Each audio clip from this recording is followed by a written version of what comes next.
Hopefully everything's working. Couple things. My computer crashed last week, so I had to get a new hard drive. Basically, it's actually called an M.2 drive or NVMe.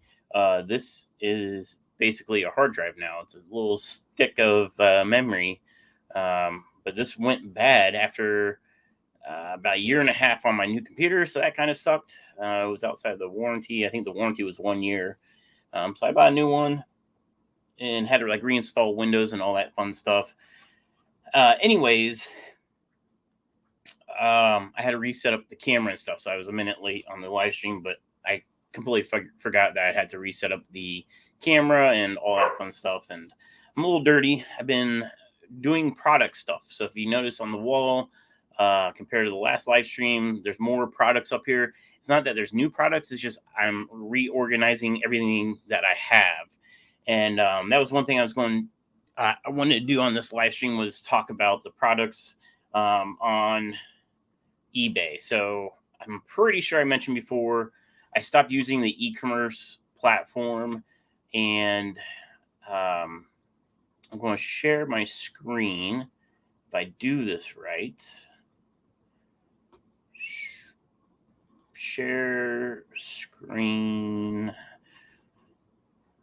this one. Okay. I know it's crazy looking right now, but we're going to fix that. Okay. So if you go to 614fish.com, it takes you directly to my eBay channel. And so today, all these pictures that have watermarks, I mentioned in the one live stream. I can't remember if it was a members only live stream or if it was a public live stream. But I found somebody that was stealing my images that I took of my like fish tanks for plants and stuff. So I decided to watermark my pictures. Well, because my hard drive crashed, I lost all my original pictures. So today I've been taking pictures of products. It's been hours, multiple hours of work.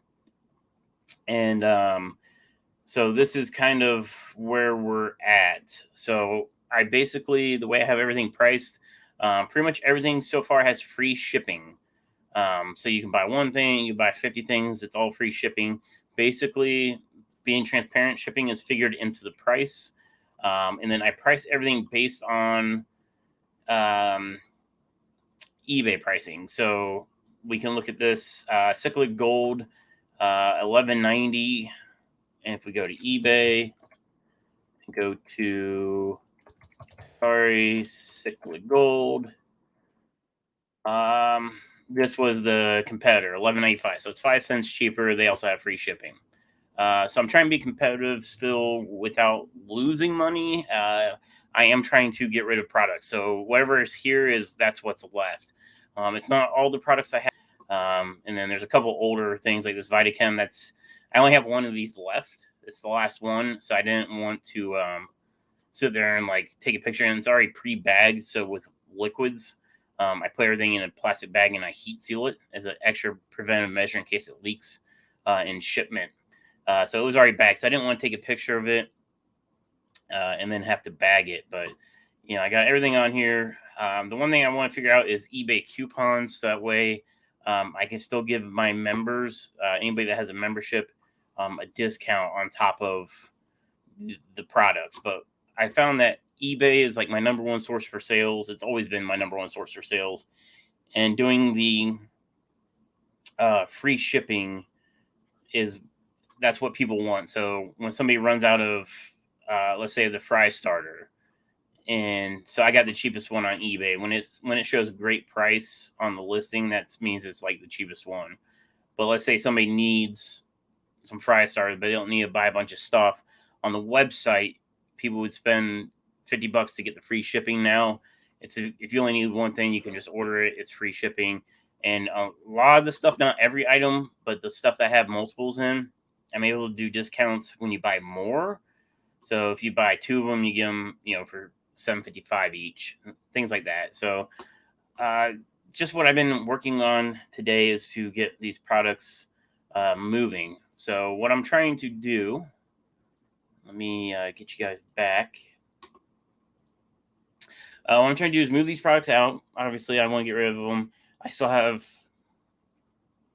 probably listed maybe half of the products. Basically everything you see on the wall behind me is on eBay, but I still have the entire wall over here of products I still need to take pictures of, and that takes the longest. So I'm taking pictures of the items, and then I'm editing the pictures smaller, and then I'm doing the watermarks. Somebody told me to do the watermarks, and that's what I went with.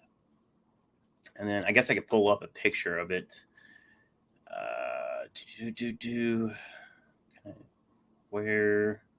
There we go. So for instance, the fry starter. Can I make this bigger?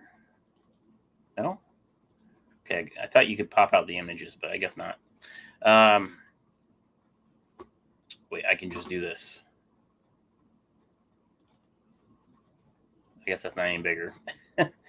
Anyways, it's got the SC Aquatics that goes across, so people can't edit out the watermark. It's right in the middle of the pictures. I try to make it light enough so it doesn't take away from what you're looking at, but dark enough that people will realize when somebody's stealing images. But I did it so that they're all the exact same. So it's very uniform. So I use the same template, so every picture has the same kind of watermarks. So it's been a day so far messing around with eBay and whatnot. So anyways, how is everybody doing? I hope you're all doing well. My buddy Mike found a business that's selling the brilliant Bristlenose plecos because I haven't been able to find anybody, and he finally found someone. He sent me the link. So they are selling for $75 each, which is kind of where I estimated that they should be sold at. So when I saw that, that's pretty much exactly what I had in mind for selling on eBay. And that's probably why I'll list them. They're not listed yet. I don't know. Excuse me, I'm tired. I don't know when I'm going to list them. I'm hoping they get a little bit more size. They're not bad size right now, but with eBay, I think people will want a little bit bigger. Let me see where the chat is at. Liquid Zoo, good to see you. Lady Melhead, good to see you. Fish and Floral, good to see you. Make sure I'm in live chat. All right. I'm trying to think fish related. I mean, other than doing all the products today, getting everything, like I said, on the free shipping. So people, if they run out of one item, they can buy one item. The only thing I didn't like about it is the, I'll show you. Get back to here. The really cheaper end of things. Where's these? So I sell these pipettes. I had them listed for $1 plus. I think it was like $4 or $4.50 to ship them.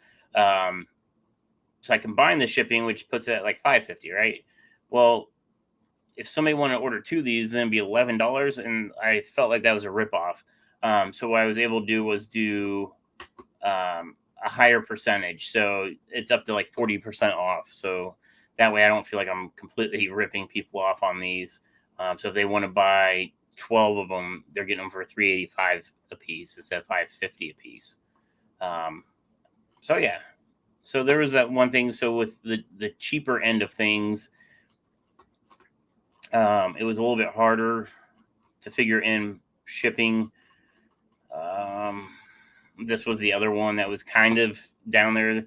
I used to sell these for, I think, like $3, and now they're $5. It's the cheapest I can make them, but I also did the discount on them so that the more you buy, the cheaper they get. But yeah. So anyways, where's my chat? Hope everyone's doing well. Zen Ginger, good to see you.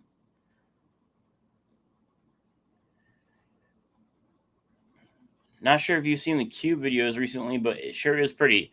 I actually haven't seen anybody's videos. I'll be 100% honest with you. Um, as far as fish related videos, I haven't seen. Oh, I take that back. I saw a part of one video, and it was the co-op had a tour of, I think it was cichlids, like a cichlid breeder facility. The thumbnail caught my eye, and I watched just a couple minutes of it, but I haven't seen anybody else's, so I will have to check that out, Lady Mellowhead, and see how that's doing. The other, I guess, different fish update is, like I've said before, I've been selling a lot of plants and a lot of the Christmas moss. The main Christmas moss tank I pull from is my Blue Dream shrimp tank. So I'm going to start listing Blue Dream shrimp for sale because there's a ton of them in there. So I figure I need to get online and kind of price them out.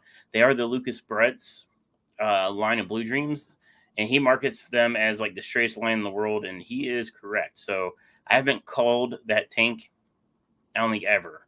I've had those shrimp for I don't even know how long now. At least a couple years. Never called them, and they're all beautiful. They're all dark blue. There's no like wild types or anything being thrown. They're all just dark blue Dream shrimp. They look great. So I will be doing those on eBay as well. And I need to figure out. I used to do the website email was through MailChimp. I need to see if that MailChimp still has everybody's emails, or if that was only through Shopify. So that way I can email out when like things like the Brilliant Bristlenose go on eBay and the Blue Dream shrimp. But I do want to. I've been getting the itch to redo the fish room geared specifically towards plants and do a video of not breeding for profit, but I guess growing for profit for plants, because I've been making good money at it lately. So that's been a real big bonus. I did take down the first fish rack. I don't know if I mentioned that in the last live stream or if it was after it. But the first fish rack, it only had 3 tanks left on it, and it's what had the water drum up top, but that rack system's gone. That rack's gone. Those tanks are gone. The 55-gallon drum, it's all gone. So in its place now is nice open floor space, and I'm really enjoying having the bigger open area in the fish room now. It doesn't feel as cramped in there. The drum, that upper drum fed a lower drum. So now all I have is that lower drum. I moved it, and it's directly underneath my water filter. I did change my water filters to the fish room, the carbon block, and then the first one was just like a particle filter. It just takes out solids, and I just ran it as a pre-treatment for the carbon block, not thinking much of it. But when I changed that out, I was actually surprised at how much stuff that caught, which was pretty surprising. I'm trying to think what else. So that drum right now is under my water filter. So when I go fill up what used to be the upper drum, it just fills the one drum. It's actually really nice. A lot less moving parts, if you will. So instead of filling up one drum to fill up really both, I can just do one drum now, and that's the only thing I have to worry about as far as flooding the fish room. Every time I flooded my fish room, it was because I was filling up the drums. So now I just have one drum instead of 2, so less likely to overflow it and flood anything. But Rack System 2, I do want to take down Rack System 2 and redesign it, redo it. Currently, it's a flow-through system, and what I want to change it to is individual tanks, not flow-through, but auto water changing. It's really not auto water changing, because if I'm going to do plants only, I don't really need to change the water as much as top off, but I want to put auto dosing, and that way I can dose my the 614 fertilizer. I sell the bottles; those are on eBay as well. If anybody's interested in those, I have gallons that I use for here. So instead of buying myself a bunch of the small bottles. I buy gallons. It's the same formula, it's just in a gallon container, and I use that for around the house. I don't dump the gallons in; I just refill a bottle I have. And I think I actually sent one of them to Oddball Aquatics too. I think Haley has a gallon of it that she refills one of her bottles that she bought. But anyways, I want to put that on auto dosing, so that way I can auto dose uh, plant grow out tanks. And I'm trying to debate what to do as far as tanks. So I have the 29-gallon tanks there on the import rack. Eventually, those I want gone, and then I think what I'm gonna do is use all 20 longs, since I got at least 15, 20 longs. Um, and redo the rack system, have 15, 20 longs or no more, and then go from there. I also debated on switching over to clear totes. And that was purely to see if I can do for ease, I guess, really ease of use, because plastic totes are super easy to drill. That's what my fry rack was. They weren't totes, but they were plastic critter keepers from Lee's. Lee's Critter Keepers. That's what the fry rack was. So the same concept as that, but bigger for more plant grow out. So I was kind of looking around online. I guess I could show my ideas.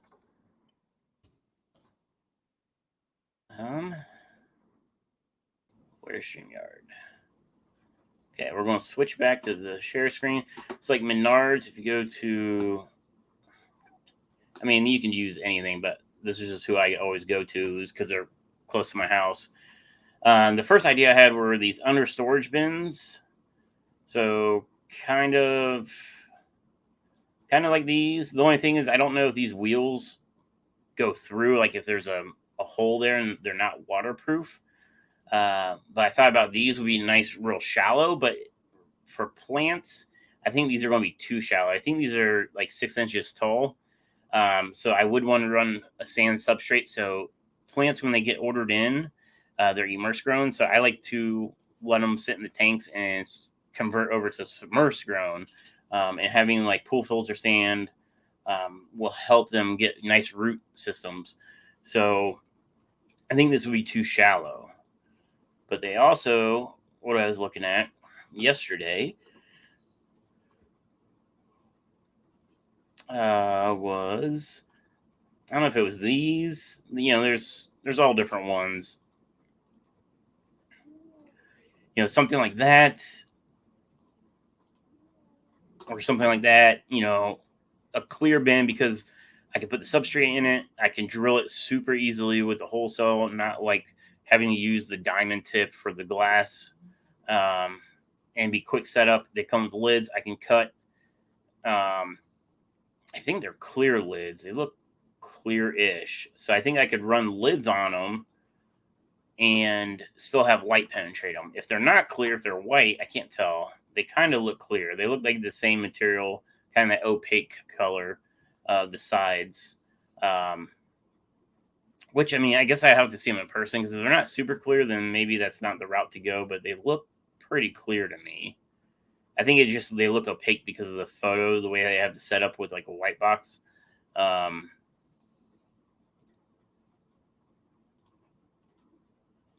Yeah, they're pretty clear enough, I think, to grow plants. I was trying to see, do they show the lid? Yeah, so the lid, it's like partly clear. So it's opaque on the sides, clear in the center. So I don't know, I'll have to see it in person. But, I could always cut half of this open, and on top you could set, if you were keeping a fish or shrimp or something, you could set, a filter up there if you're doing water changes. I'm just trying to think outside the box. I have tanks, so I could use tanks. Like, everybody's probably like, oh, I'll just use fish tanks. I like to tinker. So I was tinkering around with the idea of doing something different. The other thing I was thinking about was how I made the plywood aquarium, or plywood pond, if you will. I thought about just making more of those, but instead of doing the pond liner how I did, I could always actually seal it with like a liquid rubber or an epoxy. I thought about fiberglassing them to waterproof them, so we'll see. Um, and I just looked in the chat. Zen Ginger's asking about it, so I'll get to that in a second. Um, let me.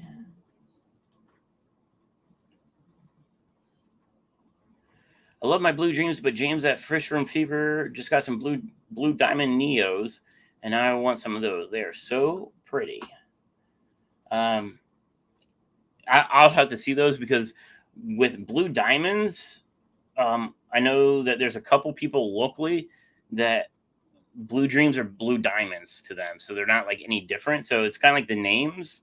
So everybody's blue diamonds kind of different, but I'm assuming since you have blue dreams, these blue diamonds are different. GB, good to see you. So Zen said, "How is that indoor pond type tank you built? I think it was plywood. Don't remember if you have fish or just plants in, but wondering if it's still around and how well it held up." Yes, I still have it. It's got shrimp and I think some plants in it. So originally it was supposed to be a plant or grow out, basically a frag tank is what it was. It's plywood. I just screwed it together, and then I dropped a really cheap pond liner, which is it's basically like kind of a plastic tarp. It's not rubber. It's vinyl or whatever PVC, whatever plastic, and super easy. Made a box that held water. Still have it out there. Still doing good. No leaks or anything. Originally made it for plants. When I was importing plants, I was like, oh, it's a nice big frag tank. I can set the plants out. The problem was duckweed got into that pond and it took over like nobody's business. It's completely covered. I do have 2 sponge filters in there, so they kind of like make a hole in the surface. But I ended up putting I bought orange Neo Caradinas off a subscriber.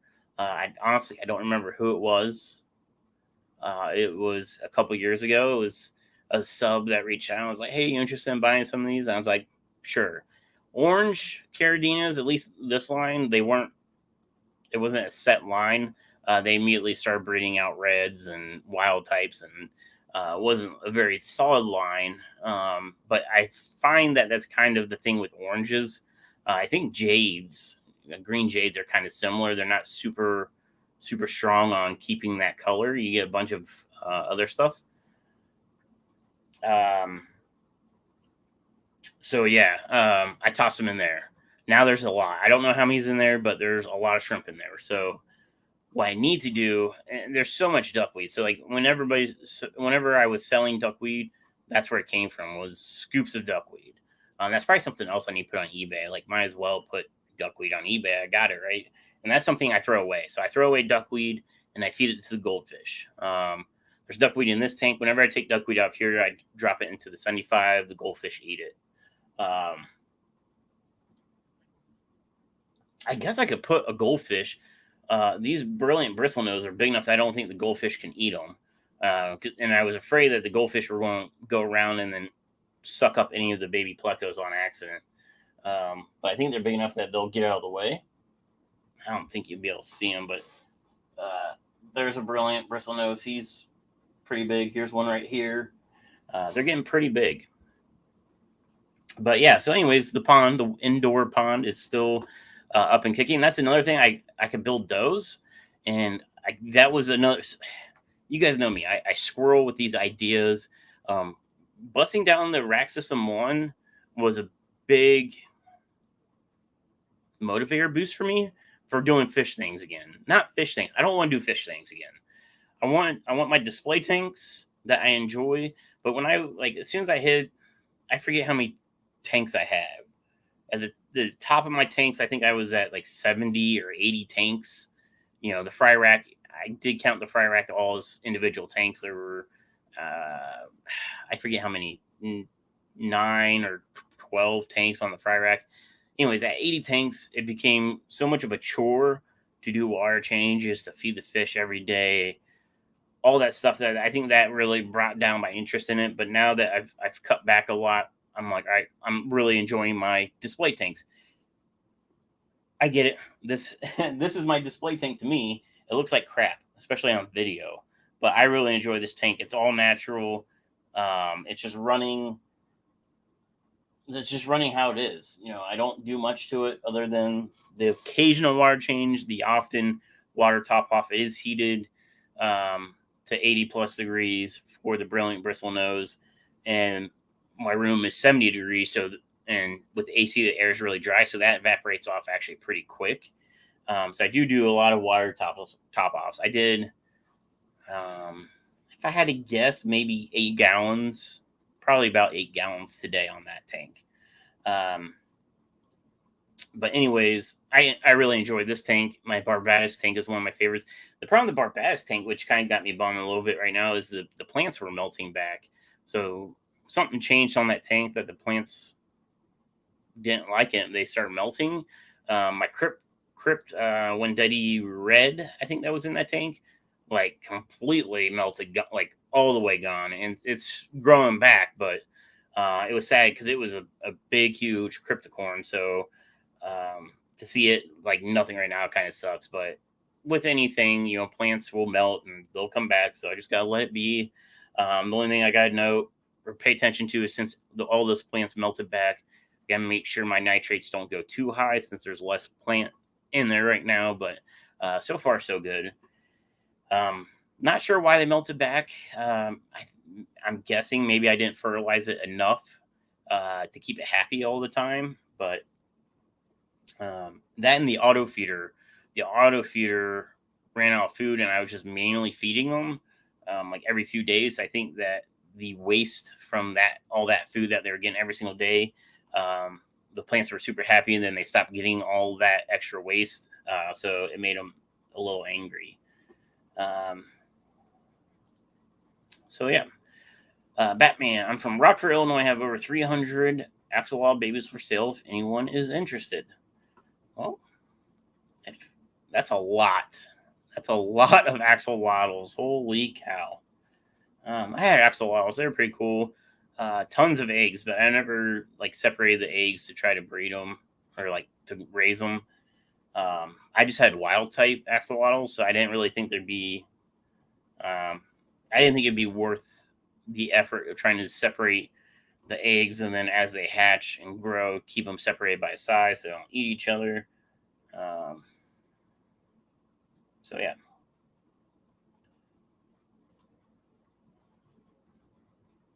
Yeah, they more look like the jelly look, a lot brighter, not in deep blue as the blue dreams I have at least, but definitely similar enough that I can see the confusion. Yeah, I think what it is that it's like kind of like when people say, well, I guess it would be like fire red cherry shrimp versus Sakura cherry shrimp. Everybody's opinions are a little different. The diamonds are supposed to be the lighter color.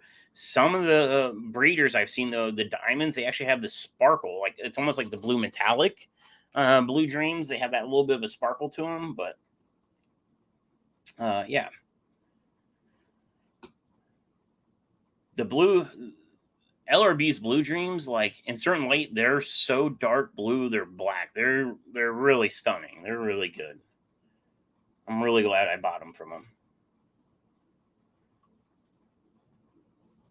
Oh, there's Fisherman Fever. Jades tend to even be harder than orange to get straight. Yeah. I don't think I've ever had jades. I've had oranges twice. The ones that I bought, which I don't remember where I bought them from. I don't know if it would have been from Flip Aquatics 5 years ago, or if it would have been from Aquatic Arts. I bought them from somebody 5 years ago. I had them in the rack system too, but they didn't do good. They ended up slowly dying off in that rack system. I think with shrimp, I would definitely keep all the tanks individual. I wouldn't run them on a flow through or a central style system. I would just keep them all the tanks individual. So, because all the shrimp I've had in individual tanks, I've always had great success with. But any shrimp I've put in the flow through system, they've all never lasted more than 2-3 months. So yeah. But I've never had green jades, but the oranges, I just know from the 2 different groups I've had, they didn't, they would pop out oranges, but they weren't straight line. Straight line, I would say 9 out of 10 babies would all be orange. I mean, I would even take 8 out of 10 would be. I would be happy with 8 out of 10. LRB, his standards are 10 out of 10 to be straight. Like when he says world's straightest line, he ain't lying. And I haven't seen any of his videos in a long time. I know he moved to Florida, and that's all I know. I don't know anything about anything going on down there. I just been busy, with the whole heart issue. I've been dealing with that. Kind of, I guess peak was like really good, and I'm kind of on like, I won't say downhill. Like I'm not falling off, but I've been not 100% the last week or two. 2 weeks ago, so not this past week, but the week before, I actually missed a couple of days of work. I had an irregular heartbeat for like 2 days, and I get irregular heartbeats randomly, and usually it's like Saturday I get it in the evening or maybe in the morning or afternoon. I go to bed, wake up Sunday, it's gone. This heartbeat hit me at like 11:30 Tuesday night, and it's like you might be doing something like, I don't know, like, hey, what's going on? And then bam, like you just feel it hits, and then you're like, oh, here it goes. But the problem with the irregular heartbeat, and it's not the SVT where my heart rate's out of control, which is what like set all this stuff in motion like 4.5 years ago. This is just a irregular heartbeat. So my heart rate, I was checking it with my watch.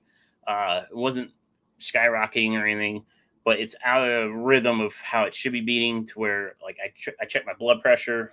I'm supposed to check it daily. I do kind of slack on that. I'll be honest. I check it when I feel like something's wrong, because normally my blood pressure is pretty good. But with the irregular heartbeat, the blood pressure is so out of whack, it just gives me errors. Like it can't read blood pressure, because like when you have like a normal like do do, like my heart's like do doop doop doop. It's all over the place. It's like an EDM show, I guess. I don't know. So that went on for 2 days. I called off work one day, and it was just kind of like, you know what? I'd rather just stay home and chill out. Like I wasn't like dying or anything. So that was Wednesday. I called off. Thursday, I woke up. I still had it. I was like, what the heck? Like that's not normal. But I went to work, and I got to work, and I didn't feel good. And, it's such a mental drain having an irregular heartbeat. I know Mr. Metalhead has issues, kind of like I do. It's just a physical and mental drain on you when you have an irregular heartbeat. So I got to work, and I tried to tough it out, and I made it like a half an hour. And my shop foreman came by, and he was just randomly, he's like, hey, how you feeling? Because he knew I took off the day before because of my heart. Everybody at work knows, about my heart issues. But he's like, hey, how you feeling? I'm like I still got it. Like I'm tinkering. Like I feel like crap. I'm just try to keep my mind off it and stay busy. He's like, you're sweating, and we have AC in the shop, and it's like 8:30 in the morning. Like I shouldn't be sweating. He's like, you're sweating. The problem is, day 2 of it, I'm starting to get some anxiety and stuff like that. So that's probably where the sweat and stuff was coming from. I think I stayed till about 9:30. I was like, you know what, I'm going home. And they're like, yeah. Well, I was like, I think I might go home. He's like, just go home. He's like, no pun intended, or not pun intended, but not whatever he says. Like, don't try to kill yourself being here. And so I was like, I went home. I went back to bed. So it's like 9:30 or 10 in the morning. Went back to bed, slept for a couple hours, woke up. It was gone. So I was like, cool, it's gone. And then that was it. I went to the cardiologist this week, and it was a normal checkup that was already scheduled. But I told him, like, hey, like, I had this irregular heartbeat for 2 days. That's not really normal for me. So they did EKG, which they do an EKG every time I go there anyways. So they want to do another echocardiogram. So the EKG, if you don't know, is where they hook up all the little wires all over your chest and sides, and they just measure your heart, like electrical system, to see how your heart's beating. Echocardiogram is an ultrasound. So think of like a pregnant lady where they have like the wand and they put the jelly on it. It's that for the heart. That's where I found out I had heart failure in the springtime. So it's time that I'm due for a checkup on that, which I'm not really looking forward to, because my insurance company, that's the one operation or procedure. It's not an operation. It's a procedure, I guess, that they didn't cover that much. as far as my insurance. So I'm not looking forward to that bill, but I should be hopefully maxing out my out pocket here soon because insurance is just crazy. So they want me to do a follow up. So the follow up on the echocardiogram, it's going to be like one of three things. Either my heart, it's called ejection rate, which is how much my heart's working. A normal person's 55% or higher. Mine was at 30%, if I remember right. 25 to 30%, I think. If it's gone up, and the only reason it would go up is through the cardio exercises and all the medications I'm on. If it goes up, that's like the best case is that it goes up. It could be the exact same, or it could have gone down since my last one. If it goes down, then they're going to recommend that I get a defibrillator put in. And they told me that on Thursday. I was like, oh, geez. So the defibrillator is this little box that they put in my chest, somewhere around here. It goes under the skin. And then they run wires into my heart. So it's a defibrillator and a pacemaker. It's a 2-in-1 deal. And the whole point of that is because my heart percentage is so low, and if it gets worse, I'm actually at risk for sudden cardiac arrest, where I could be just doing this live stream and all of a sudden, boom, my heart just stops. And there's no like really warning sign from it. It just could happen. So they said, pending the echo, I could end up getting a defibrillator put in. So that's, I guess, what I'm looking forward to whenever I do that. There's nothing on the books yet of when I'm doing that. So yeah. Where am I? I don't know how I got on that topic. Squirrel. I've confused myself now. Hey, look where your ears bring. I know. I thought it was kind of funny that you were talking about James, and then boom, there he is.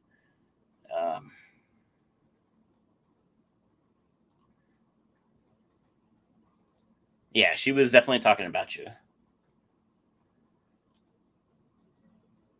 22 10-gallon tanks filled with axolotls. Oof.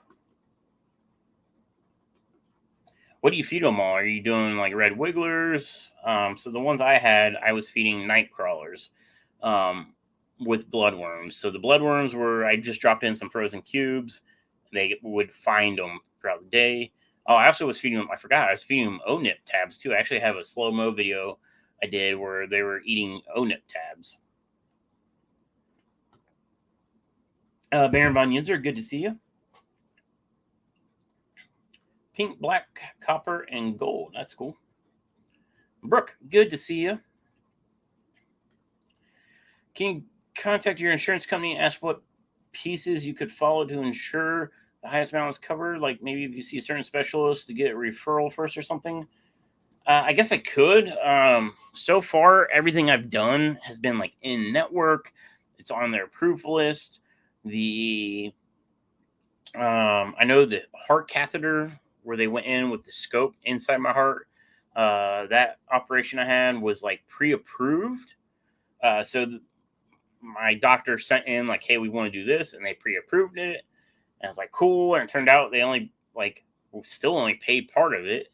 Now, I'm still thankful I have insurance because I see the bills, and it's like the heart cath was like $30,000 or whatever it was. And like, okay, I had to pay $2,000. I'm like, well, at least I didn't have to spend $30,000. But like, I've never had to pay out of pocket with insurance in my life. I've only ever had to pay co-pays. Anytime I've ever had, even the first time I had the echo done 4.5 years ago, I had an ambulance ride. I was in the ER, had the echo done, EKG done. Went back to the ER like the same day. Like I was in the ER, like actual emergency room where it's like the one bed and it's like all the doctors like, oh, and then they put me in like the little like side ER where you're like right next to the main room. So I did all that, and the only thing I got charged for that out of all that was the ambulance ride. I don't think insurance covered all the ambulance ride, which I think it was like $300 or $500. But I remember complaining that like seeing the bill for all the stuff, it's like the saline bags were I think $75 a piece. And I'm like, for salt water? Like holy cow, $75. And I'm like, man, I'm glad insurance pays for all that. But that was a different insurance company I had 4.5 years ago. Now it's a different insurance company. And yeah, my first echocardiogram, when they're like, you owe us $2,000, I'm like, oh, like I didn't owe you anything last time. Now it's $2,000, and then it was the heart cath. They're like, you owe us another $2,000. I'm like, oh, so yeah. Where are we at? So yeah, I mean, I guess I could talk to him and be like, what's the cheapest route for this? But I also don't want to go to like I really like my cardiologist. I have two of them. So I have a cardiologist and I have a specialist. My specialist is like I have a cardiologist, which she deals with the heart, like very I guess generically. And then once they found out I had heart failure, I go to like a heart specialist, and it's every other visit. So like this past week was the cardiologist. Next month I go to my specialist. The specialist is the one that prescribed all the medications that are for the heart failure, and they specialize in the heart failure itself. Yeah, so I guess I'll see what this next echo says or whatever, and then I guess I'll go from there.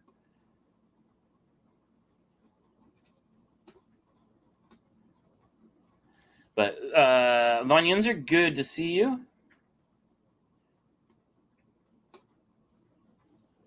Feed them brine shrimp and then switch over to sinking pellets. Okay. Thank you so much. That's actually cheap. Ambulance rides are often over $1,000. Yeah, I think back then my insurance, like in the policy, says like you're responsible for $500 of it, and I think they cover the rest. The fire station is a block from my house, and the Minute Clinic. And this was the 4.5 years ago when I went to the Minute Clinic, which, if you don't know what that is, it's just like a little clinic. It's not doctors. It's like nurse practitioners. And they do like usually like flu shots, and like they can still prescribe you stuff. So like if you get a normal flu or cold, they can give you like a Z-Pack, antibiotics, whatever. So when that day happened, when I had irregular heartbeat, I had the SVT, and first time I ever had it, and I was panicking because my family's got this heart defect gene. Like I know about it because there's 7 of us that have it or have had it. I think my mom was the first one to be like to get it, and then my grandpa, and then my uncle, and then unfortunately my uncle died from it. But my uncle's daughter has it. I have it. My aunt has it, and then also my cousin recently started having some issues too. I don't know if it's related to the gene we have or not, but either way, it's a family thing. So I think what happened was I might have just had an irregular heartbeat, and then I got an anxiety attack, which I never had before that day, and that gave me the SVT. So I went to the Minute Clinic. I was like, hey, I don't feel good. Like there's something going on in my chest. Like I knew there was something wrong, so like I'm just here to get checked out. I was basically hoping they'd say, oh yeah, you're fine. You're having anxiety attack or whatever. And as soon as they took my heart rate and it was at like 220 beats a minute, they immediately called 911. The Minute Clinic is like literally next to the fire station. So the ambulance pulled out of the fire station, pulled into the Minute Clinic parking lot. They came in, put EKG on me, and they're like, yep, time to go to the hospital. That's when in the ambulance ride, they stopped my heart twice. There's a medication. I don't know the name of it. They put it in the IV. It stops your heart, and then your heart starts again. That's supposed to try to reset that SVT. It didn't work. They did it twice. It hurts both times. In case you ever want to know what happens when your heart stops, it hurts really bad. And then the third time, they actually use, I call it the paddles. It's not the paddles like you see on TV. It's pads.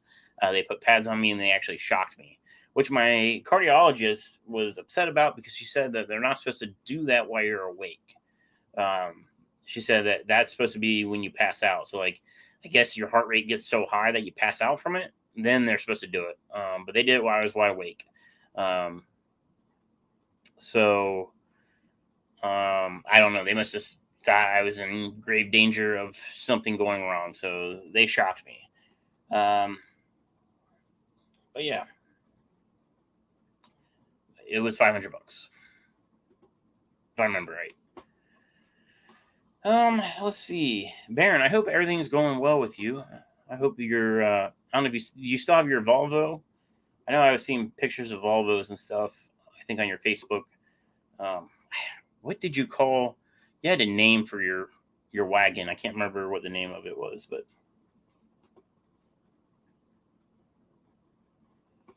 So, anyways, where am I at? So I mentioned eBay with the products. Everything on eBay is free shipping. I think the only thing that's not free shipping, or is it free shipping now? Let me scan before I talk about it.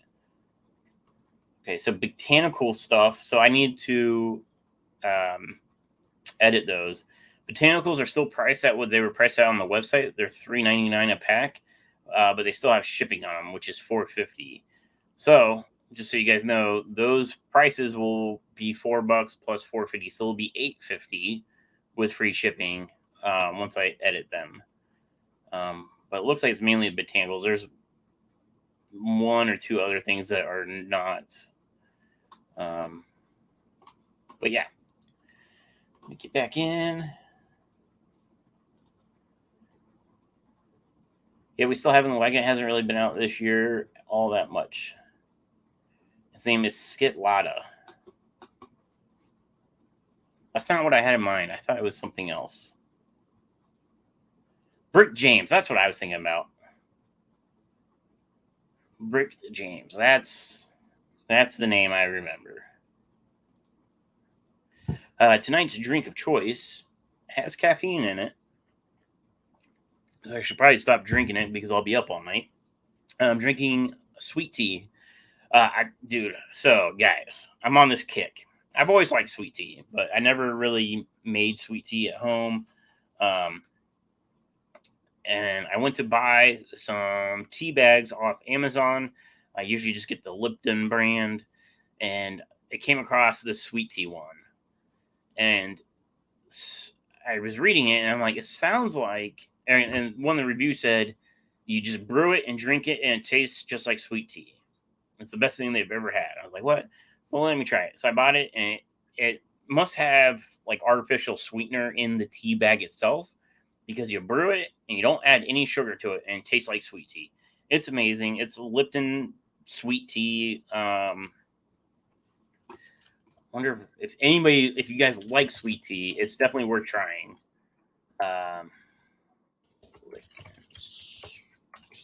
Bags.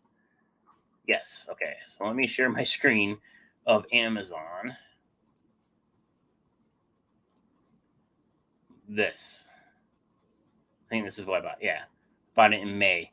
It lasts forever. I still have the same pack. So you get 6 boxes, and there's 22 tea bags in a box for $14.88 on Prime. I don't know if you guys have it, but I don't know if you can see this over here. I get Prime now overnight, so I could order this right now, and it'll be here by 8 a.m. tomorrow. I'm really digging. There is an Amazon warehouse not too far from me, so a lot of the stuff I've been buying, I'll wake up and I'll have it. So when my hard drive crashed, I had to buy a new one of these sticks. I ordered it at like 10 o'clock. I woke up at whatever time on the weekend. It was last weekend. I don't know if I got up at like 8:30, and it was sitting on the front porch. So that was awesome. But yeah, these iced tea, Southern sweet tea, it's legit. They're good. Recommend it. So anyways, been brewing them. I have this like little, I think it's like a half-gallon glass pitcher. It's nice, but it's a pain in the butt to clean because it's kind of rectangular. So like you basically need one of the I was trying to see if I had it. The algae scrubber brushes to get in there. I'm sure they have a dish version, but it's a pain in the butt to clean. So I bought a gallon-sized pitcher, Rubbermaid, and it's just round. Oh, That's a game changer. Super easy to clean because you just pop the lid off and you can clean the whole thing. It's a gallon instead of a half gallon. Because I was going through the sweet tea pretty quickly.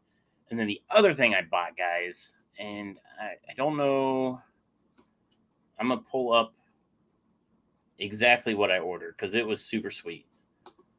There it is. Okay. Let me share this with you. And you probably know where I'm going with this. Electric kettle. I don't know why I just now bought one of these. If you don't have this thing and you use a kettle for like making coffee or whatever reason, like if you heat up hot water on a kettle to make rapashi, get you an electric one. It's amazing. So I'm sure if somebody's got this and they're laughing because you're probably thinking about the first time you've ever tried it. So I bought this one because it had 34,000 reviews, 4.7 stars. The negatives. So whenever I buy anything off Amazon, I actually don't read really the positives. I read the negatives. I want to know why somebody doesn't like it. And majority of the negatives were, they said it lasted like a year to year and a half. And then something broke. I don't know if like the lid breaks or the switch breaks. But the way I personally look at this, it's $25. If it lasts me 1 year, I'll be happy. The one person said it lasted like 10 months, but they used it at least twice a day, every single day. Even then, 10 months, I'm still okay buying it for 25. I'll use it once a week, if that. So because and the reason I say once a week, if that, because when I bought that pitcher, it was actually a 2-pack. So I have 2 1-gallons. So I just make 2 1-gallon pitchers at a time. But no, so if you don't know how this works, this is glass too. Some of them are plastic. I wanted a glass one. You fill it with water. You set it on this like pad down here. Is there a picture of the pad? You can't see it, but there's a black plastic pad. You just set it on there, and it can go on there anyway. You don't have to fuss with it. It's just like, it's as easy as setting it like this, right? And then this clear thingy sticking off the back under this handle is a switch. You flip it, and this thing immediately turns into like an internal hot plate.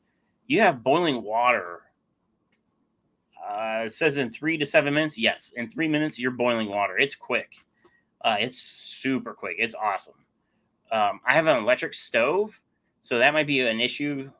I hate electric stove. My house came with it. I hate electric stove. My parents have a gas stove. That's what I grew up on. Gas is so much better.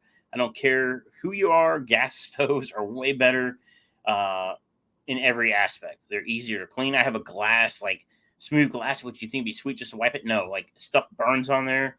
You're literally sitting there with a scraper. Like, it's horrible. I hate my gas or my electric stove. Gas was just so much easier. Maybe gas kettles heat up quicker, but my electric stove, it would take like 10 minutes for that thing to boil. And that's with the burner on full blast. Like, it took forever. These electric kettles are the shit. I'll just say it. They're the shit. They're awesome. Yeah. If you have one, you know what I'm talking about. So I'm on a sweet tea kick. So normally with live streams, I got products I got to put back. I took pictures of this MagFloat Mini. So one thing I noticed on this MagFloat, I always list this as a glass MagFloat. The minis are safe for glass and acrylic, which I didn't even read it, but right there, safe for acrylic. I gotta get these. They're on eBay. It's already on there. I just gotta put this back on the wall. But yeah, sweet tea. Try the Lipton, and if you don't have the electric kettle, get you one. So I'm gonna use that next time I have to make rapashi instead of microwaving the water. Which even microwaving water to get it boiling still takes a few minutes. This thing it's super sweet.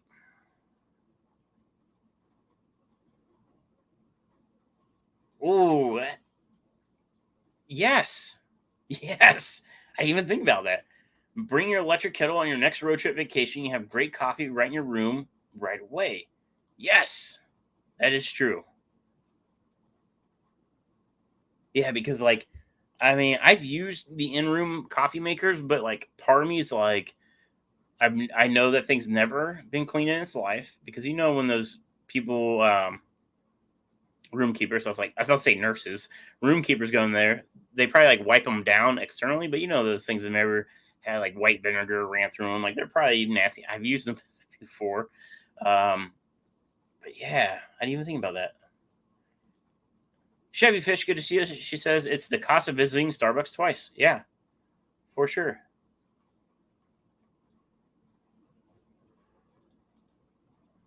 Procter, is it Silex? Has it cheaper and lasts for years. I probably missed it when I was on Amazon looking. I typically go for whatever has the most reviews. So that one had like 34,000. So that's how I search. So the first thing I filter out is it's got to be 4-star and up. And then I go for the most reviews. So 34,000 was like one of the top ones. That's what I went to.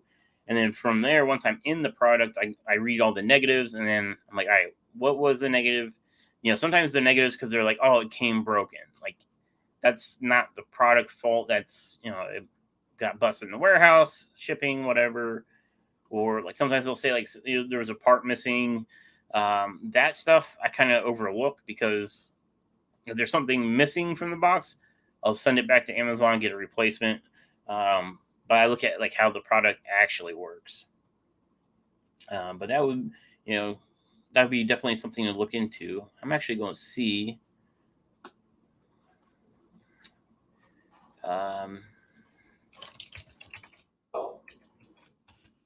See if I saw it. No, I definitely didn't see it. And Havana is jumping at the front door, so that means somebody's in my front yard. I can't. Sorry, guys. I'm just checking my camera real quick because she is bouncing off the front door.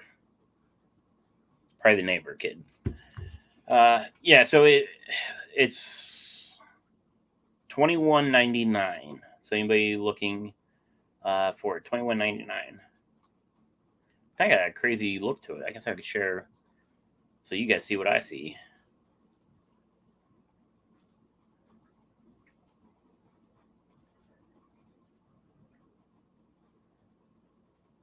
Wonder, I mean, I guess it's just a little, it's like fancy looking.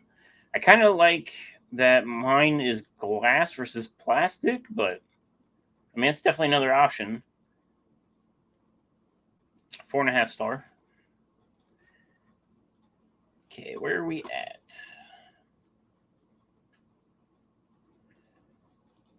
Same here, can't stand electric stoves. Yeah, so my house originally was like all gas. So my clothes dryer is electric, but there's a gas pipe there. My fireplace, which is wood burning, had a gas pilot light, so you could start a wood fire with gas, which would be super sweet. It's blocked off.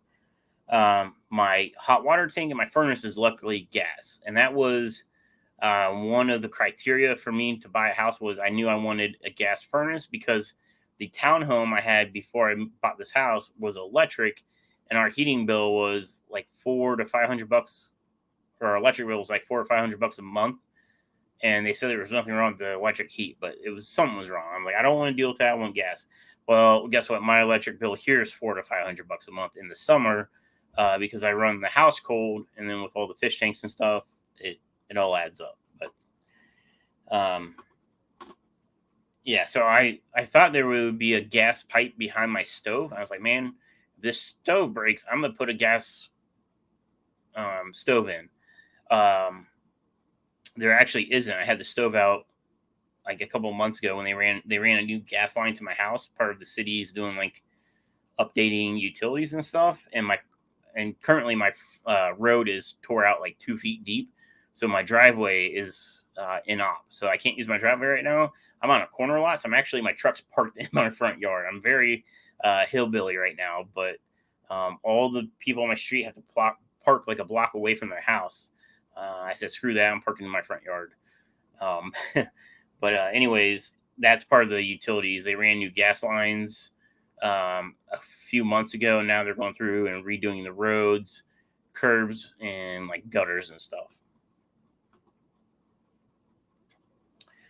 In UK hotel rooms, there's always a kettle, tea bag, sugar, and whatnot, plus instant coffee. Yeah, so here, what we have in America, they're like little coffee pots.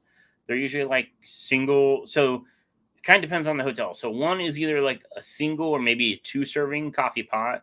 So you fill up the coffee pot's like this big. You fill it up with water, you dump it in the top, and then you put in your coffee bag or tea bag and you brew it.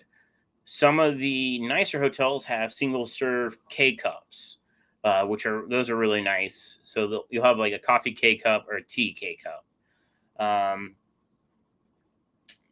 They usually have like 2 things of sugar or Splenda or like sweet and low or whatever.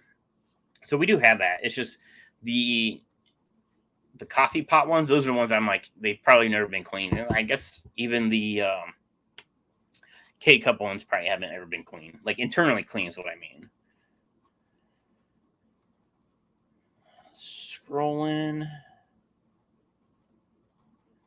I mean, no aircon or anything, but at least we can have a cup of tea. I gotta have air conditioning in a hotel. I went to one room once. I think it was in Chicago for BMW training, and the AC, it was working, but it took it hours to cool down the room. And I was almost at the point where I was going to ask for a different room because it was hot. And like when I'm in a hotel and it's not my electrical bill, I'm cranking that AC as low as it will go. If it goes to 50, I'm setting it to 50. And it just was like 78 the whole time. I'm like, I couldn't sleep. And then I woke up and it was like, I don't know, 63 in that room. Like it finally caught up. And it was freezing. But yeah. It's pronounced Silex. Okay.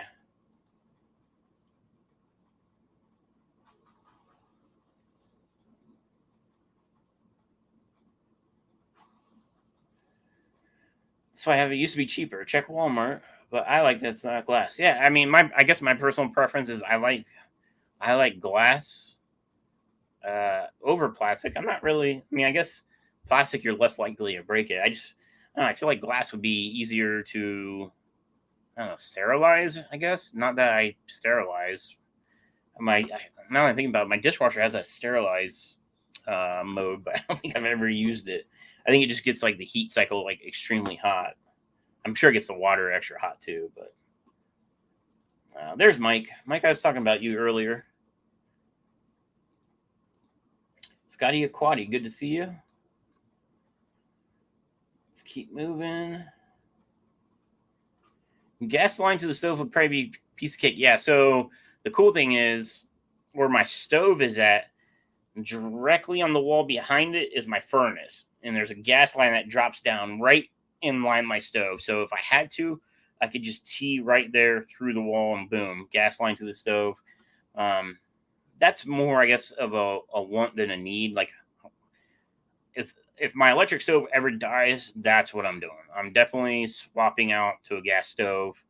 Yeah.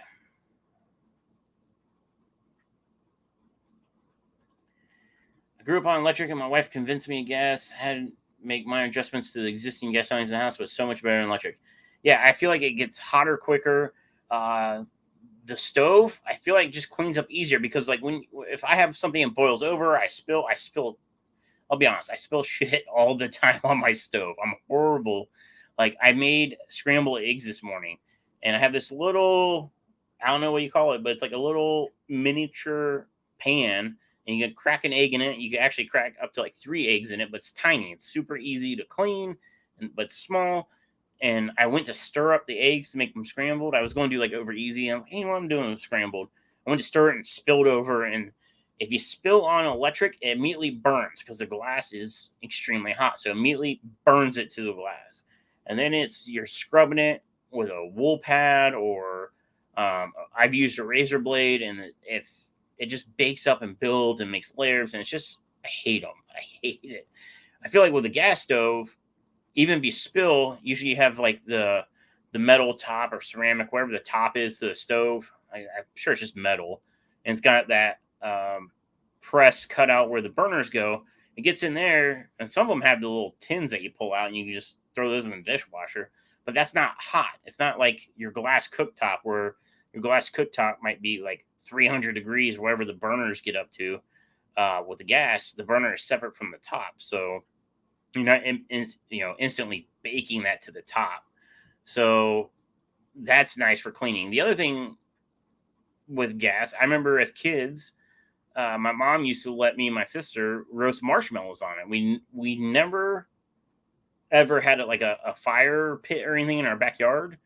So at our house, like that we lived in, my parents had 15 acres like outside of town, and my dad would do like bonfires up there, and we roasted marshmallows and stuff on a bonfire before. I remember that. But as far as the house in the city, we never had like a campfire or anything in the backyard. Fire pits weren't like a huge thing like they are now, where you go and you can buy like the Walmart pre-made fire pit. I know one of the kids I was friends with, like down the street, they had like a brick kind of fire pit in their backyard, but I don't even think they used it. It wasn't the fad, if you will, like it is today to have fire pits in your backyard. But my mom would have us roast marshmallows and make s'mores on the stove in the kitchen. And to be honest, I never was a s'more guy. And when it comes to chocolate, I don't know what it is. I'm not a big chocolate guy. Like I'll eat a Snickers bar once in a blue moon. I can tell you probably for a fact that in the let's see, it's August 28th. So in the year 2022, I probably had those mini Snicker bars, maybe 3 or 4 of those this whole year. I don't think I've had like a full size Snicker bar or anything like that this year. Kids with like Hershey bars, not into it. I don't like dark chocolate. I think it's too bitter. But I'm just not a chocolate person. I like chocolate chip cookies. I like brownies, but I'm not like, oh, let me go get a Hershey bar and eat that. Like, yeah, it's not me. And a Snickers bar, that's the most I can eat as far as chocolate goes. If I eat that, like, I gotta have like milk or something with it. Um, so s'mores were never my thing. I always rather just have eaten the graham crackers. I would eat the graham crackers, or sometimes I would do the marshmallow was fun to roast or catch on fire, but I never was a marshmallow fan either. Like I'd eat them, but like that wasn't my thing. I would much rather just eat a plain graham cracker. I know it's probably weird, but so that's another side bonus. The third bonus, which I don't know if you know people really think about if they're thinking about going to gas, is you have backup emergency heat in the winter if you lose power. If you lose power to your house and you don't have a generator, your gas furnace isn't going to do you any good. Sure, you'll have your pilot light still, but your furnace doesn't have a blower. But if you have a gas stove, crank all the burners on, light them with a match, and you'd be surprised at how much heat you can get off of it. I remember growing up, if we lost heat or lost power in the winter before we had a generator, uh, my mom or dad would turn on the gas stove and light it, and you'd be surprised. It's not going to heat up the house to where like you're comfortable, but it's definitely going to keep it from freezing. So that's another bonus of a gas stove. But also, it's just I think it's got to be cheaper still than electricity, and electricity is not going to get any cheaper with the way the country is going towards all electric cars. That's unfortunately going to be a thing.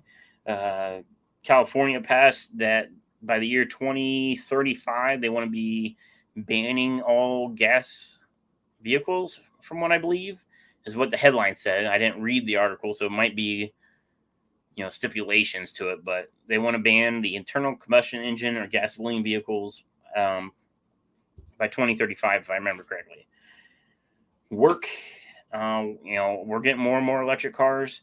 The thing that I guess looking positive, if I have to get a defibrillator put in, is I won't be allowed to work on the electric cars. So that's good because they suck to work on. Warranty times are horrible on them. They don't pay what they need to pay for it.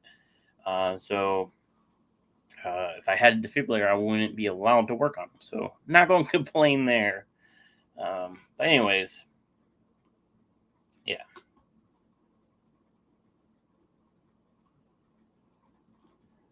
You also got to worry about emissions in your house.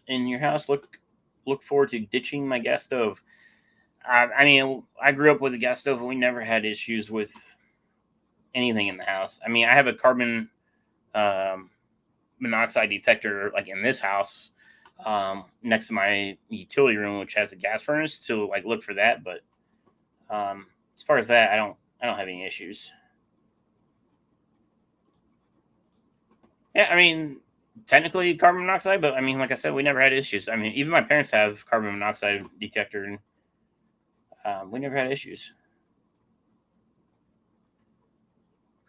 I mean, my parents' house is their um, layout's pretty big. They have it's a kitchen, dining room, living room. It's one big room, so it's like three rooms in one with like a 3/4 wall. It's like a vaulted ceiling. It's like a 3/4 wall that kind of like separates off the kitchen with like two archways into the other rooms.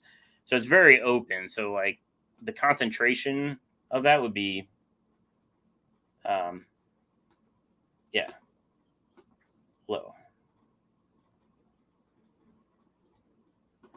I want to hear the story of how they first determined people with defibrillators couldn't work on electrical cars. I have no idea. I'm assuming it has to do with probably the high voltage interfering with the pacemaker. Be the only thing I can think of.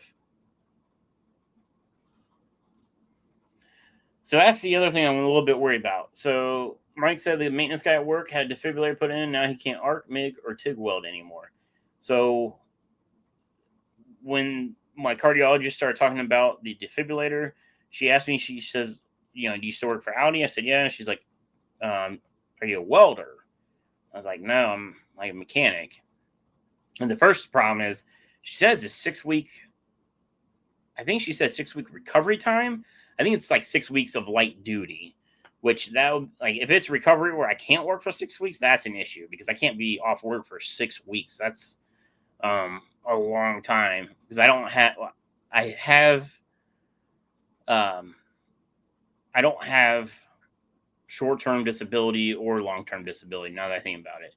And so I was looking into it in the clause, and it's a 12-month prior diagnosis. So anything within the last 12 months, they won't cover. So I'm like, well, even if I got it now and waited a few months, like they won't cover it, but I can still try. Anyways, they asked if I was a welder because that's something I wouldn't be able to do. I'm like, well, I don't weld very often, but I do weld. So I don't know. I know with TIG welding, some of the TIG machines have a high frequency startup feature. I'm guessing it has to do with like voltages is what the problem is with defibrillators, is they don't want you around like high voltage stuff, which I don't know what the voltage is of a MIG welder. I honestly, I don't know. I know you got AC and DC with different welders. As far as voltages, I don't know. The electric cars are all, over 400 volts now. Yeah, I don't know. But I know that she specifically asked if I was a welder. Because I'm assuming if I was a welder, I wouldn't be able to weld anymore. So that would kind of suck. But yeah. All right. I feel like I might be starting to lose my voice now. Throat's starting to get a little sore. So I might be wrapping this up. I think I've covered all the fishy things I want to talk about. Oh yeah, I did see fish auction. Where did that go?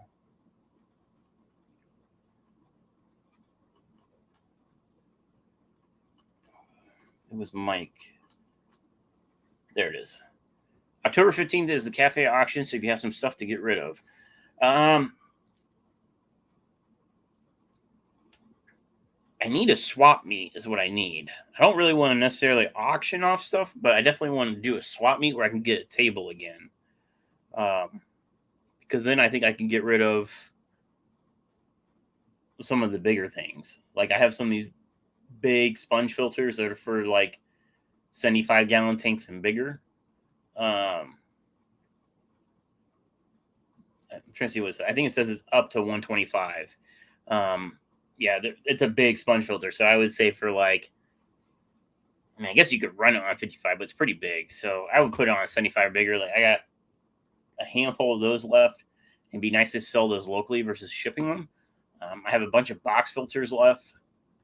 So I would like to like discount those and sell them locally and not have to worry about shipping them. So that way I can discount them pretty heavily. What else? And then some of the fish I have, salt and pepper cories. I got a handful of some glow light tetras left. I gave one of the master breeders locally bought a bunch off me. I gave him a bunch extras, um, but I didn't want to like. I don't know if he bought like 15 from me and I gave him like 30. I'm like, well, I'll give him 30. I don't want to give him 50. I should just give him 50 of them. But you never know. Maybe he wouldn't be prepared for that many. Um, Green laser cories or orange laser cories that I bred. That could be something I could sell. I'm trying to think what else. I have two Odessa barbs I could sell, which a table would be great. Since it's only two, I could discount them pretty heavily.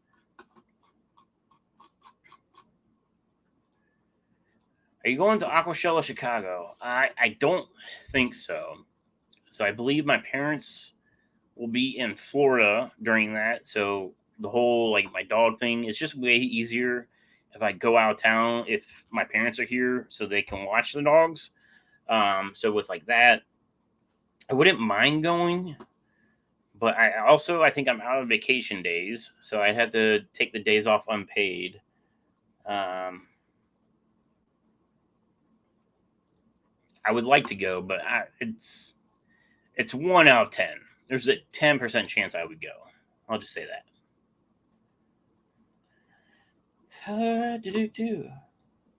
Stop tempting me with Cory cats. I don't know how many I have left because they're in a Christmas moss tank, and the Christmas moss is thick in that tank. So I don't know how many's in there, but the Christmas moss is clear in the front, and like eventually they'll come out to the front.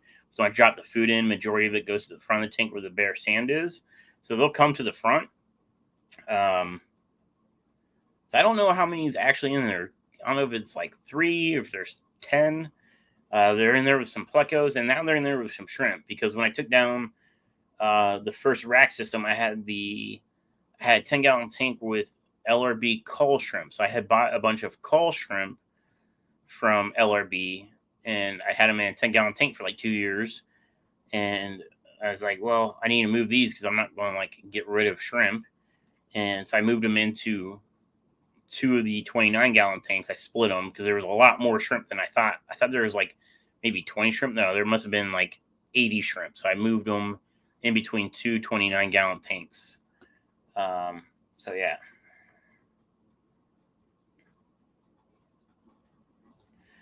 I have emerald green cories. Start out with 12, only have 2 left, but they're 7 years old. I need to get more when I start working in. Yeah, 7 years, that's quite a long time. Yeah, with any fish, age becomes a thing. I did lose a Barbados cory. It was at least a month ago. And I was thinking, I was like, all right, so I've had these Barbados cories for 3 or 4 years, and they came from the master breeder here in Columbus. I don't know how long he had them, but I would assume at least a year, if not longer. I'm assuming he got them, bred them for the Breeders' Award program, and then sold them to me. And he got those direct from a collector. So they were collected, brought in, sold to him, sold to me. So I don't know how old mine are. It's possible mine are 7 or 8 years old. So I had one that died. So immediately, as soon as I see a fish die, I'm like, what happened? Is it ammonia spike? Is it nitrates are high? Is it the water too soft or too hard?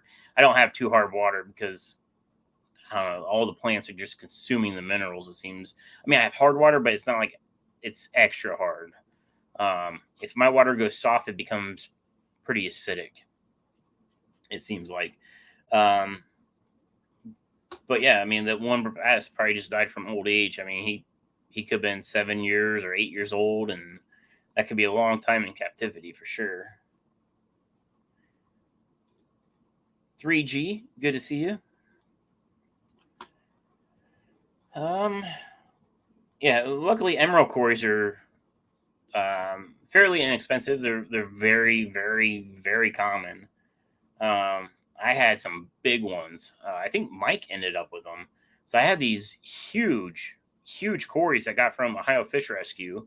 They needed a rehome, so I took them. and it was like, I forget how many there were. I don't know if it was like 5 or 6, but it was a group of salt and pepper cories, massive, and I think it was green cories. I think it was 2 different breeds. I think one was green cories and one were salt and pepper cories. They were massive, huge. I should ask Mike if he still has those, if they survived or not, because they were big. They had to be old, and I have 4. He said 4.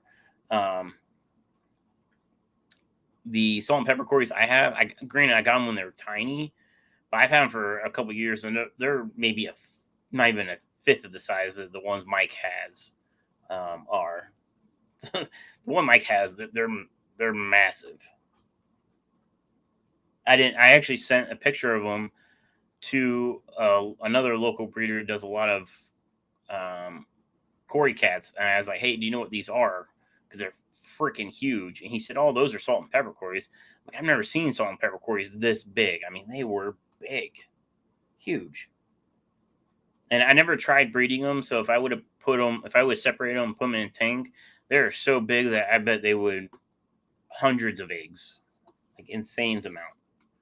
If I actually, put time into breeding those, but I never looked into breeding them because, with the process of breeding those, wholesale price on them so low, it was cheaper for me just to go buy wholesale fish because they're already bred, so you're not like pulling eggs. I mean, there is the fun part of that, but like to sell for profit, it was cheaper just to buy them wholesale because they're bred, the eggs were pulled, separated, hatched, and then they're grown up, and then off of baby brine shrimp or whatever, and it's just easier. So I never saw that there would be enough profit in small breeding green cories, so I never tried it. Salt and peppers would have been worth it, but the ones that I bred unintentionally, and it was another fish that the local breeder bought not too long ago with those glow light tetras, as he bought some of those orange lasers off me, or green lasers. I don't know. I think they're orange lasers. There's one laser, but when I got them, I bought them as, let's say, green lasers. When I got them, they looked more orange. So when I was selling them, I listed them as green/orange. I was like, I bought them as greens, but they look orange to me, or vice versa. I forget. Well, he bought a bunch off me, and he said I was the cheapest anywhere. And at the price I had them at, I'm like, I couldn't sell them. Nobody was buying them. And he said that I was half the cost of the local shop, or maybe more than half the cost. I was like 70% cheaper. And he said I was like half the cost of like online stuff. But anyway, so he bought a bunch. And when he bought a bunch, he left. I went to clean the tank because the tank got super cloudy from trying to catch them with the net. I found babies. So it turned out they were breeding in that tank. Didn't even know it. So I have baby orange lasers, which is pretty cool. So I guess technically I bred them, but I wasn't trying to breed them. So that tank had Christmas moss in it. So they were laying eggs, I think, in the Christmas moss, and I didn't know it, which would be the only cory I've ever had lay on a plant. All my other cories always lay on the glass. Glass or silicone. They're always on pretty much the glass. All the tanks that have cories in are all planted too, but they prefer to lay it on the glass. Only Oscars, good to see you. So, anyways, guys, I think we're coming up to an hour and a half now. I think I'm going to wrap this up. Oh, nope, got more questions. We'll keep going with those questions. Hey, Steven, did the leftover diamond tetras ever find a good home last year or whenever it was, or do you still have them? The diamond tetras did get a new home, and I think those went to a cafe table. I did a table, which would have been, oh gosh, that would have been 2020. I think it was during COVID because we had to do the tables outside. I think I bagged all the diamond tetras together. And I don't remember what I sold them for, maybe like $15 or something like that. But I remember I think it was the diamond tetras and then maybe pork chop tetras. I only took like 2 or 3 fish because I wasn't sure if like they would sell. I'm like, I don't want to have to like bag fish and then unbag them. So I priced them like pretty cheap. So I don't remember, but I mean, those diamond tetras are freaking huge. So I took those, and I think the pork chop tetras I had.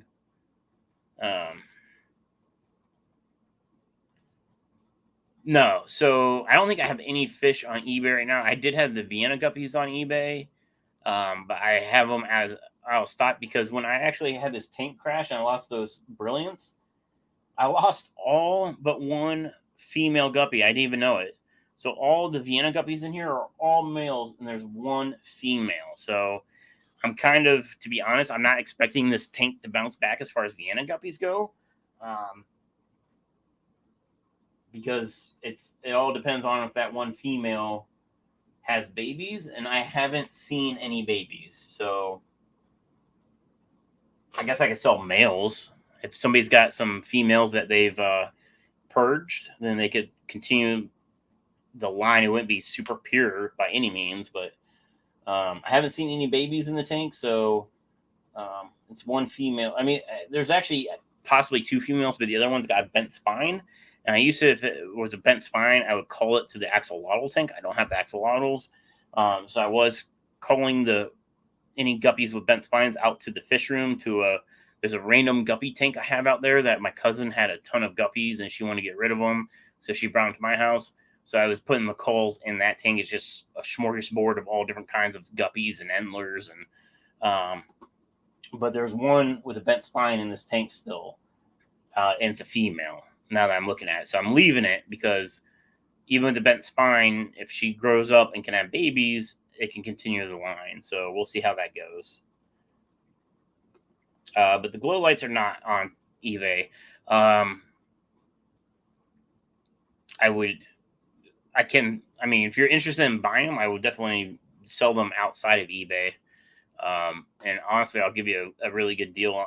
I'll give anybody a good deal on the fish I have, just so I can get rid of the fish that I have, so that way I can focus on plants.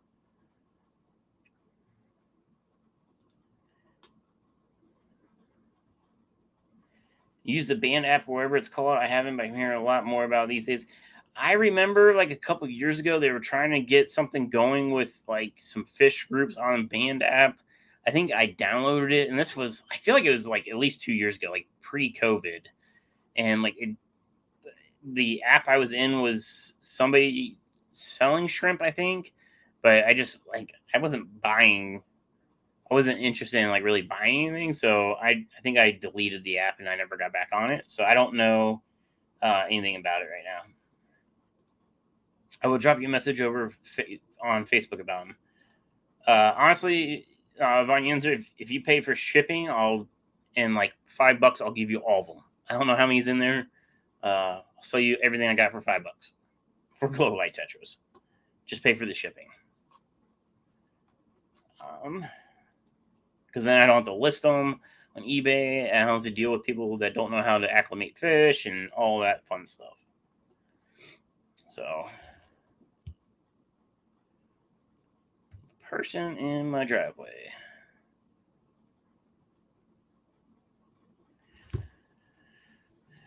That's the other thing with the construction on the street. Everybody has to walk like down the road to get to their cars, which are now like on this street instead of like this street. So my camera goes off like nonstop all day long, and people walking through like the driveway and stuff. But all right, I think we will wrap it up there. I will drop you that line. Yeah, I got you. And I have been keeping an eye on the Super Reds to see if I ever get a male spare, because I know that you wanted a male Super Red. And I do have obviously a male in there because it's breeding, but all these babies so far are not males. And that makes me wonder, since this tank's hot water for those brilliants, if that's affecting how those Super Reds are breeding. I bet because the water's so hot, maybe that causes them to be majority females. And I bet, I don't know the science behind it, but I bet if I lowered that temp, it would be more split. But I'd rather have the brilliants breeding than the Super Reds. So keeping it warm. It's not even as hot as it used to be. It used to be 84. Now it's like 80. In the winter, it gets warmer because the house is warmer in the winter.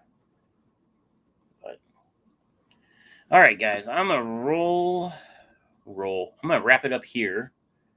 Thanks for hanging out with me tonight. Hour and a half later. That's awesome. I like it when like there's a bunch of questions and chats going on because it makes the time fly. But I'm trying to get some more of these products pictures taken. I don't know if I can rotate and not have this camera fall. So you can see that wall. I was taking the products off. Let me switch arms. This wall and moving them over. And then this right here is my photo box. So the camera that I'm live streaming on now, the normal live stream camera, is actually my phone mount because I have my phone mount sitting on the floor looking into the photo box. I can do the pictures and keep them all looking the same and whatnot. Yeah. So anyways, squirrel. I'm gonna get back to it because I got plenty more products I need to start listing, and I got some botanicals. I've been slacking so hard on the botanicals. So like I have the normal stuff that's been listed. I have this right here in front of me. So like people with like betas or doing biotopes or just botanicals in general for like shrimp. I do have the botanicals. Like here's the red oak acorn caps. I know it's kind of hard to see them. I have those, but I also have botanicals I've never listed that are still bagged. So I have like trumpet pods. Pull this out, maybe. So I have these trumpet pods, which would be sweet for a beta tank and also a shrimp tank. So I need to get these pictures done and listed. I have monkey pods; those are super sweet. So I need to get those listed as well. I have a guy that's out of Chicago who buys a bunch of botanicals from me. So anyways, all right, we'll wrap it up there. Thank you guys so much for hanging out with me tonight. 614fish.com will take you to my eBay. Pretty much everything, but minus a couple items so far, is free shipping. So if you need one item or a bunch of items, you can add it to a cart and then pay for everything at once. Or if you just want one item, you can buy just one item. If it says there's one item left, that's it. Like I said before, the only products I would ever consider continue selling, just because I don't see a bunch of local people selling them, is the Sarah Fish Foods. Because I really like the Sarah Fish Foods, but they haven't been selling very well on eBay. So I probably won't ever re-get those either. But yeah, so 614 Fish will take you directly to my eBay page and the products. You can buy one thing or two things or whatever. And then there's like multiple piece discounts. Like if you want Wonder Shells, you buy one, it's one price. You buy two, you get 5% off, 10% off, however it's set up. Which I'll probably go back and make it bigger discounts on like Wonder Shells and stuff like that. But anyways, guys, thank you so much for watching. I will catch you on the next live stream, whenever that may be. But yeah, I'll see you guys. Maybe.